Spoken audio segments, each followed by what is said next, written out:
Nawr, Mr Rhys, chi'n brifathro a rai o'r plant sy'n byw yn y tai o dan y mynydd yma. Faint o berygl sy'n yna?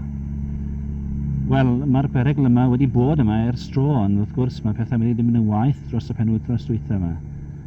Dwi'n credu mae swyddogion a helddi a pawb yn y cylch yn gwybod bod yna berygl wedi bod yma, ond bod nawr mae'r peth yn dechrau symud a bod yna fwy o boen a bod yna wedi bod dipyn o boen dros y penwythnos.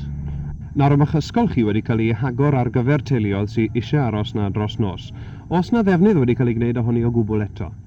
Na, oeddwn ni'n barod i gymeryd y bobl mae fewn ar nos Sadwrn, ond ar hyn o bryd, os neb wedi dod lawr yna, maen wedi cael caniatâd a mae'r ysgol yn barod iddyn nhw os maen nhw'n bwriadu dod lawr.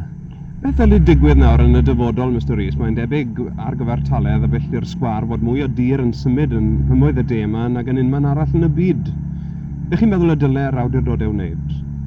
Wel, mae Mr Brynmo John, aelod dros Pontypridd, ers tro wedi bwriadu cael pwyllgor yng Nghymru i edrych i fewn yn fanwl i sefyllfa llefydd yma lle mae perygl o'r fath yma a lle all hyn ddigwydd yn y dyfodol. Ia, diolch yn fawr.